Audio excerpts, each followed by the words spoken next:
Assalamu alaikum and hello. This is Faryal on New Wave Global. As heat waves sweep across Pakistan, United Nations Children's Fund recently issued a report entitled Powering Progress, which says that a more resilient power network and energy supply system in Pakistan could contribute uh, around $300 million to its real economy, while also saving at least 175,000 lives in the country by the year 2030. Now, developing countries are most vulnerable to the effects of climate change and constitute populations that have contributed the least to climate upsets, and yet are the ones most vulnerable to death and disease brought about by extreme temperatures. Their poor energy infrastructures are overstretched, least able to cope with and respond to the impact of heat waves and global warming. I am extremely grateful to Dr. Zulfiqar Bhutta, who managed to take out time for us while in the middle of his travels abroad. Dr. Bhutta is the founding director of the Institute for Global Health and Development and the Center of Excellence in Women and Child Health at the Agha Khan University Karachi. So welcome to New Wave Global. My pleasure. Assalamu alaikum. Walaikum assalam. The UNICEF report that I just mentioned says that developing resilient energy to keep sustainable power available in health facilities in Pakistan is among the many climate change interventions in order to prevent around 175,000 deaths in the country in the coming years.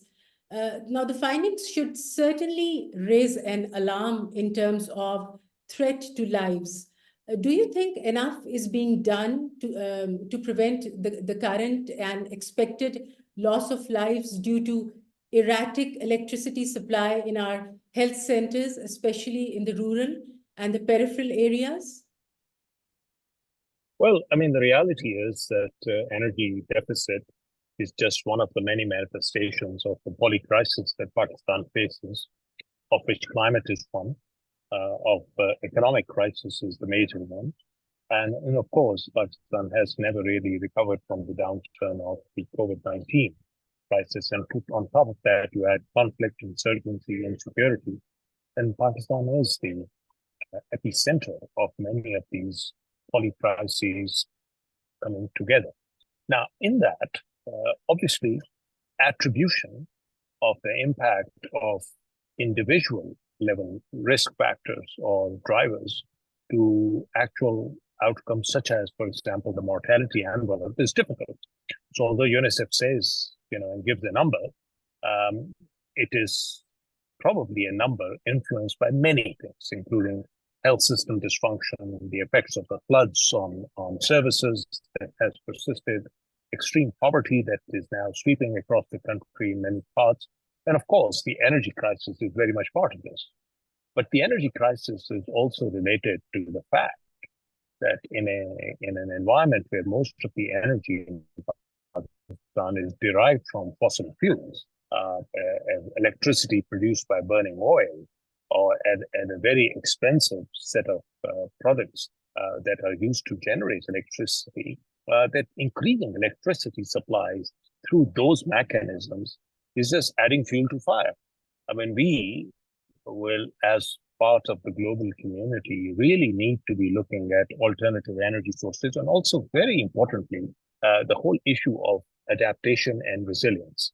So I, for one, believe that the solution to many of these issues that we are facing in our rural areas, in our urban areas, with interruption in electricity supply, in extreme heat, which at times is really not dependent upon electricity for mitigation, but is dependent upon air conditioning perhaps, requires a whole lot of thinking of how we are going to be able to respond to this, both within health systems, also within communities, within facilities, offices, living conditions. And I don't think energy supply is the only issue, but it's an important issue. What does that mean?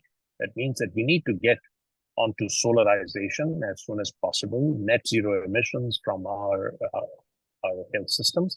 and they will require an investment. Energy is very much part of the poly-crisis and climate change-related challenges that Pakistan faces. Yeah.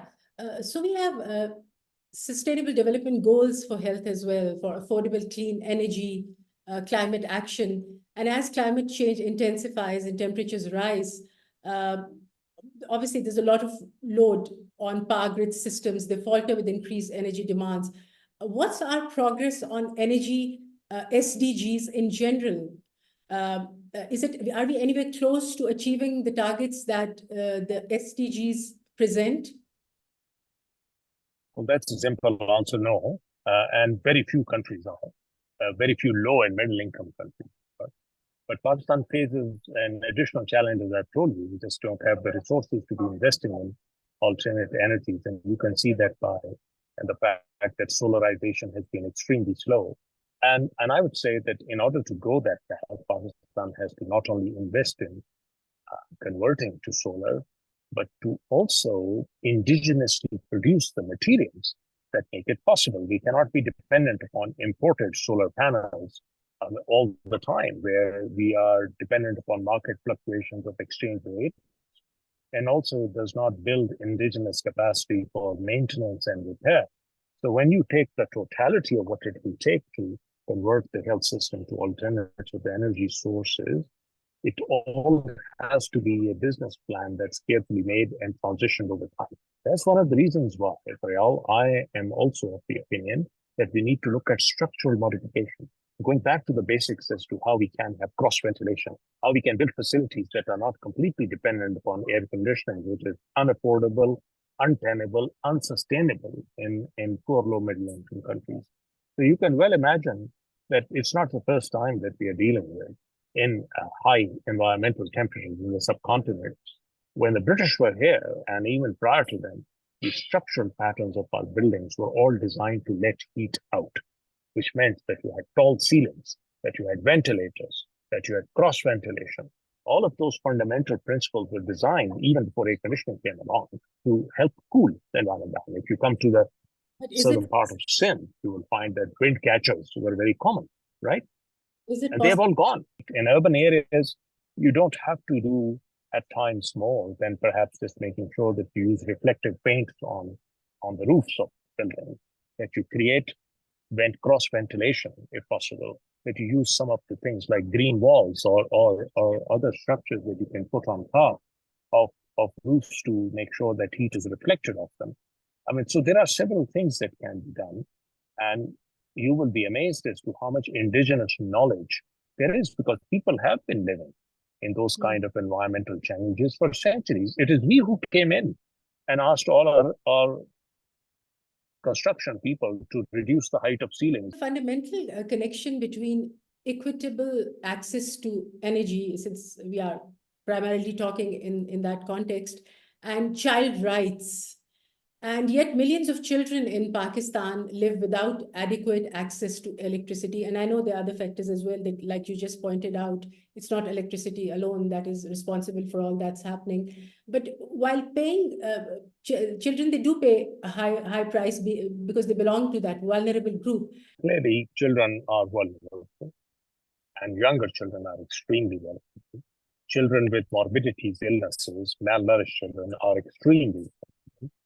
But so are other populations. So that's one of the reasons when I talk about the impact of climate change in general, and my work on this shows very clearly that it is basically impacting women and children, mothers and children, pregnant women, and particularly those living in populations where they do not have an alternative.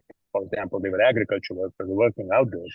They had the worst effects. And those have, by the way, been shown also in North America. And there's a study in Boston that showed that the effect of heat on prematurity, for example, was only seen in the homeless women and not in those who have shelter. So what I'm saying is that vulnerability is compounded by the social drivers of vulnerability, which include poverty, which include lack of empowerment, which include gender inequality. Those social drivers and social determinants make the impact of environmental change, climate change, heat much worse. And we need to be aware of this, because the solutions do require not only biomedical solutions, but also working with communities are research programs on climate change, and one of them being enhancing heat adaptation and its reduction for vulnerable populations, which addresses the impact of heat shocks on susceptible residents in urban and rural settings.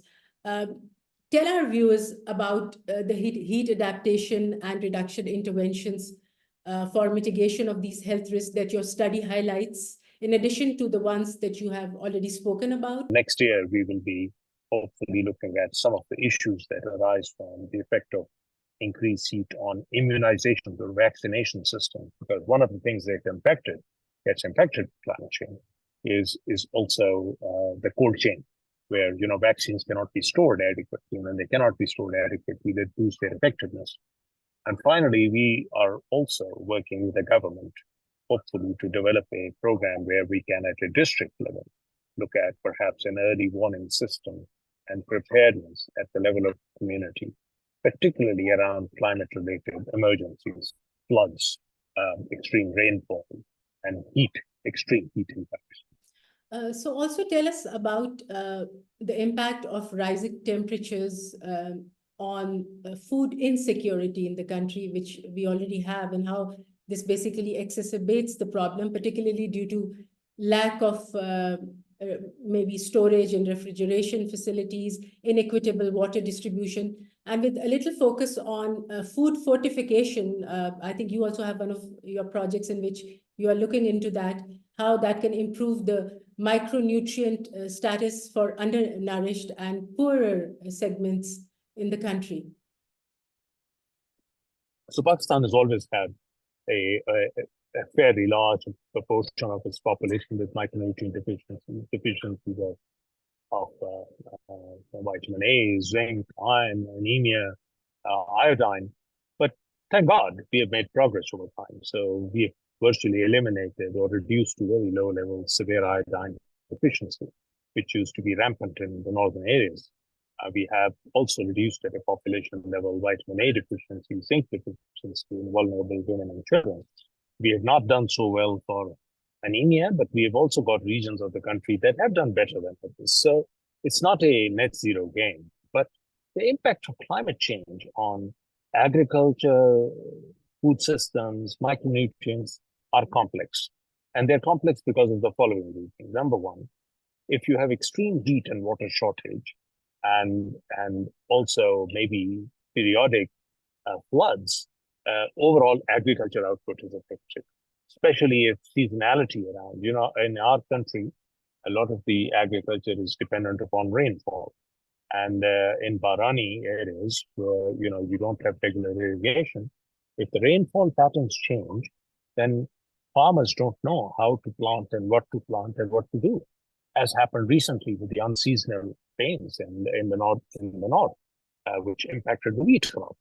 So we do have an effect of climate change on seasonal floodings, precipitation, as well as extreme heat on crop production, on agriculture outputs. And we need to therefore be very cognizant of moving towards, I would say, drought-resistant agriculture. We produce crops that can withstand water shortage. At the same time, we need to be working towards solutions to improve the micronutrient content of our crops, and work is already going on doing this in Pakistan. You may have heard of zinc fortified wheat. There's work in that space. But sometimes when these things are not enough, then you have to do things like fortification, and which means that you fortify staple crop products, like fortify wheat with iron, folic acid, fortify oils, for example, with vitamin A, and iodine, fortified salt. Pakistan is doing all of that, but not at scale. Iron folate fortification of wheat should be at a much higher level than it is at the moment. And we also need to move towards perhaps multiple micronutrient fortification rather than just iron and folic acid, given the prevalence of micronutrient deficiencies. But you put your finger on the big issue that climate and heat will have on food security through the pathway of produce and its storage, its viability and transport.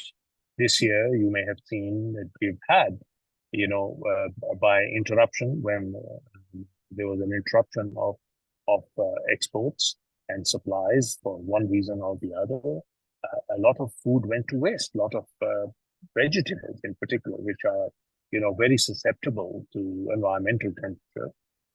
So we need to build some resilience into the system all over the country through adequate storage mechanism, adequate mechanisms for preservation, and also measures such as crop insurance to help poor farmers build some degree of buffer and ability to sustain climate shocks. I think work in this area is there. It's on the ground. It's not very organized, perhaps, and people are not much aware of it. But our agriculture community in Pakistan is far ahead of the health community. I think they've been looking at this in a measured and a scientific way for a very long time. And I, for one, am optimistic that with the challenges that we will face with water shortage, climate heat, and also interruptions due to environmental crises, that we will find a way to optimize our existing agrarian population where we are producing and also adding more. So what we also need is to utilize a lot of the land which currently is not being tilled and used for crop production, which has every capacity to use it. The other side of the Indus has very little agriculture, and the land is reasonably fertile. If we could find some way of distributing our water and not losing it every year. Yes, the agriculture sector has been our saving grace. I would say when times are tough, and they are tough at the moment, they have been tough for quite some time. So we need perhaps effective strategies to reach rural communities as well, where consumption of staple foods, like you just pointed out, is higher. And for that matter, we need to make them more micronutrient rich, so that all types of nutrition can reach the rural populations as well. Dr. Bhutta, I thank you for your time and your expert opinions. My pleasure. Till next time. My pleasure. Thank you very much. Goodbye. Thank you.